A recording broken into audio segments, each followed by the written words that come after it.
নমস্কাৰ মই প্ৰণীতা আপুনি চাই আছে সচ্চৰ ৰিয়েলিটি লৈ আহিছো এই মুহূৰ্তৰ এটা ডাঙৰ আপডেট এছআইআৰক লৈ আতংকিত হৈ আছে ৰাজ্যৰ লাখ লাখ লোক কাৰণ এছআইআৰ অহাৰ লগে লগে লাখ লাখ লোকে নাগৰিকত্ব হেৰুৱাব নেকি তাক লৈ আতংকিত হৈ আছে কাৰণ কাগজ পত্ৰ ভুৱা বহুতে ভুৱাকৈ নাগৰিকত্ব লাভ কৰিছিল বহুতে ভুৱাকৈ ভোটাৰ কাৰ্ডত হয়তো নাম উঠাই থৈছিল আৰু সেই মানুহবোৰে নাগৰিকত্ব হেৰুৱাব এছআইআৰ অৰ্থাৎ স্পেশাল ইন্টেনসিভ ৰিভিজন হোৱাৰ লগে লগে মুখ্যমন্ত্ৰী ডক্টৰ হিমন্ত বিশ্ব শৰ্মাই ইতিমধ্যে স্পষ্ট কৰিছে যে দেশৰ কেইবাটাও প্ৰান্তত লগতে আমাৰ অসমতো অতি শীঘ্ৰে এছআইআৰ আহিব ইতিমধ্যে এনআৰচিৰ কাম সম্পূৰ্ণ নোহোৱাৰ বাবে এছআইআৰ কাম যে হোৱা নাই সেই কথাও তেওঁ স্পষ্ট কৰিছে এছআইআৰ আহিলে কি হ'ব কেনেকৈ এছআইআৰ সম্পন্ন কৰা হ'ব হসাকৈ লাখ লাখ লোকে নাগৰিকত্ব হেৰুৱাব নেকি লৈ আহিছো সবিস্তাৰে এই মুহূৰ্তত এটা বিগ আপডেট এছআইআৰক লৈ আতংকিত ৰাজ্যবাসী অসমত নাগৰিকত্ব হেৰুৱাব নেকি লাখ লাখ লোকে সকলো চিন্তিত হৈ আছে এই মুহূৰ্তত এছআইআৰ আহিলে পুনৰ অসম জ্বলি উঠিব কাৰণ এছআইআৰ অহাৰ লগে লগে লাখ লাখ লোকে নাগৰিকত্ব হেৰুৱাব নেকি তাক লৈ প্ৰশ্ন উত্থাপন হৈছে পুনৰ হ'ব নাগৰিকত্বৰ বিতৰ্ক এনআৰচিৰ সময়ত যেনেকুৱা হৈছিল ভোটাৰ তালিকা শুদ্ধিকৰণ নতুন এনআৰচি তাক লৈ বহুতে প্ৰশ্ন কৰিছে ৰাজ্যজুৰি তীব্ৰ আলোচনা অব্যাহত আছে এছআইআৰক লৈ অসমত এছআইআৰ আহিলে কি হ'ব সকলোৱে চৰ্চা কৰিছে এছআইআৰ অৰ্থাৎ স্পেশাল ইন্টেনসিভ ৰিভিজন শীঘ্ৰে হ'বলৈ গৈ আছে নেকি পোনপটীয়াকৈ নাগৰিকত্ব বাতিল নহয় কিন্তু এছআইআৰ অহা মাত্ৰকে যথেষ্ট জটিল হ'ব ভোটাৰ তালিকাত যিসকলৰ পুনৰ পৰীক্ষা হ'ব এয়া জটিল প্ৰক্ৰিয়াৰ মাজেৰে হ'বলৈ গৈ আছে ভোটাৰ তালিকাত নাম যিসকলৰ আছে তেওঁলোকেও পুনৰ পৰীক্ষা কৰিব লাগিব নিজৰ নাম মৃত ব্যক্তি ডুপ্লিকেট বা স্থানান্তৰিত ভোটাৰৰ নাম বাদ পৰিব এফআইআৰ প্ৰক্ৰিয়াত প্ৰয়োজন হলে নাগৰিকত্ব সম্পৰ্কীয় নথি পুনৰ বিচৰা হ'ব অৰ্থাৎ আপুনি প্ৰকৃত ভাৰতীয় নাগৰিক হওক কিন্তু তথাপিও পুনৰ আপুনি পৰীক্ষা কৰিবই লাগিব কেৱল বৈধ ভাৰতীয় নাগৰিকহে ভোটাৰ তালিকাত থাকিব বাকীসকল চালনীৰে চালি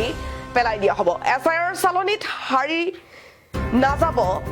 সেই লোকসকল যিসকলে ভুৱাকৈ নাম উঠাইছিল ভোটাৰ তালিকাত অসমত কিয় ইমান সংবেদনশীল এই বিষয়টো অসমত ইতিমধ্যে এনআৰচি প্ৰক্ৰিয়া চলি আছে সকলোৱে জানে এনআৰচি প্ৰক্ৰিয়া সম্পূৰ্ণ হোৱাৰ পাছত এনআৰচিও এক বিতৰ্কত সাঙুৰ খাইছে কাৰণ এনআৰচিক লৈ বহুতে প্ৰশ্ন উত্থাপন কৰিছে এনআৰচিক লৈ ইতিমধ্যে আৰটিআই মাৰা হৈছিল এনআৰচি চূড়ান্তভাৱে নিষ্পত্তি নোহোৱাৰ বাবে এতিয়া অসমত এছআইআৰ হোৱা নাই এই কথা সকলোৱে জানে নিৰ্বাচন আয়োগে অসমৰ বাবে পৃথক স্পেশাল ৰিভিজন প্ৰক্ৰিয়া গ্ৰহণ কৰিছিল নিৰ্বাচনৰ পূৰ্বে কিন্তু নিৰ্বাচনৰ পাছতে এছআইআৰ অহাৰ চৰ্চা অব্যাহত আছে গতিকে নিৰ্বাচন গ'ল এতিয়া এছআইআৰ আহিব নেকি মুখ্যমন্ত্ৰী ডক্টৰ হিমন্ত বিশ্ব শৰ্মাই বৃহৎ ইংগিত দি দিছে যে এছআইআৰ শীঘ্ৰে হ'ব পাৰে এছআইআৰ আহিলে কিমান মানুহে নাগৰিকত্ব হেৰুৱাব এইটো এটা ডাঙৰ প্ৰশ্ন এই মুহূৰ্তত বৰ্তমানলৈ কোনো চৰকাৰী তথ্য নাই কিন্তু এছআইআৰ অহা মাত্ৰকে ভুৱা নাগৰিক যে বাদ পৰিব সেইটো নিশ্চিত এছআইআৰৰ ফলত ভোটাৰ তালিকাৰ পৰা বহু লোকৰ নাম বাদ পৰিব পাৰে এই কথা নিশ্চিত কিন্তু সেয়াই নাগৰিকত্ব হেৰুওৱা বুলি নুবুজায়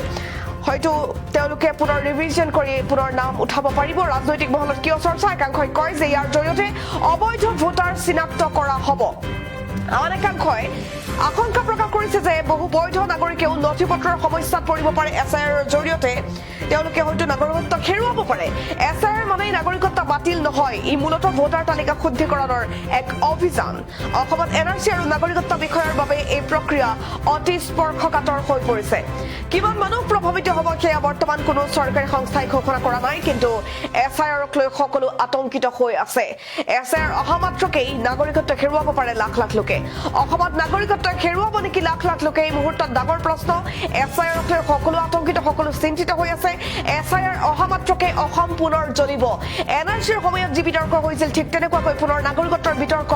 ইতিমধ্যে আৰম্ভ হৈ গৈছে এছআইআৰক লৈ ভোটাৰ তালিকা শুদ্ধিকৰণ নে নতুন এনআৰচি তাক লৈ প্ৰশ্ন কৰিছে সকলোৱে ৰাজ্যজুৰি তীব্ৰ আলোচনা অব্যাহত আছে এনআৰচিৰ পাছতে এতিয়া পুনৰ এছআইআৰ অসমত এছআইআৰ হলে কি হ'ব সকলোৰে মাজত জল্পনা কল্পনাৰ অন্ত নোহোৱা হৈছে এছআইআৰ অৰ্থাৎ স্পেশাল ইন্টেনসিভ ৰিভিজন শীঘ্ৰে আহিব অসমলৈ পোনপটীয়া নাগৰিকত্ব বাতিল নহয় কিন্তু যথেষ্ট জটিল হ'ব ভোটাৰ তালিকা পুনৰ পৰীক্ষাৰ এক জটিল প্ৰক্ৰিয়া সম্পূৰ্ণ হ'ব এছআইআৰৰ জৰিয়তে ভোটাৰ তালিকাত নাম থকা লোকসকলেও পুনৰ পৰীক্ষাৰ মাজেৰে যাব লাগিব মৃত ডুপ্লিকেট বা স্থানান্তৰিত ভোটাৰৰ নাম বাদ পৰিব এছআইআৰৰ জৰিয়তে প্ৰয়োজন হলে নাগৰিকত্ব সম্পৰ্কীয় নথি পুনৰ বিচৰা হ'ব সকলোৱে পুনৰ বৈধ নাগৰিক বুলি প্ৰমাণ কৰিব লাগিব কেৱল ভাৰতীয় নাগৰিকহে থাকি যাব এছআইআৰৰ চালনীত হৰি পৰিব ভুৱা নাগৰিক সকলো ভুৱা নাগৰিকক বাদ পেলাব অসমত কিয় ইমান সংবেদনশীল এই বিষয়টো সকলোৱে হয়তো জানিব বিচাৰিছে অসমত ইতিমধ্যে এনআৰচি প্ৰক্ৰিয়া চলিছে সকলোৱে জানে এই বিষয়ে আৰু এনআৰচিক লৈ ইতিমধ্যে বিতৰ্কৰ সৃষ্টি হৈছে এনআৰচিৰ বিতৰ্ক শেষ নহওঁতে এইবাৰ এফআইআৰ এনআৰচি চূড়ান্তভাৱে নিষ্পত্তি নোহোৱাৰ বাবে অসমত এফআইআৰ হোৱা নাই এই কথাও সকলোৱে হয়তো গম পাইছে নিৰ্বাচন আয়োগে অসমৰ বাবে পৃথক স্পেচিয়েল ৰিভিজন প্ৰক্ৰিয়া গ্ৰহণ কৰিছিল নিৰ্বাচনৰ পূৰ্বে এছআৰ হৈছিল আৰু এতিয়া নিৰ্বাচনৰ পাছত এফআইআৰ অহাৰ চৰ্চা চলিছে মুখ্যমন্ত্ৰী ডক্টৰ হিমন্ত বিশ্ব শৰ্মায়ো ইতিমধ্যে বৃহৎ ইংগিত দিছে এফআইআৰক লৈ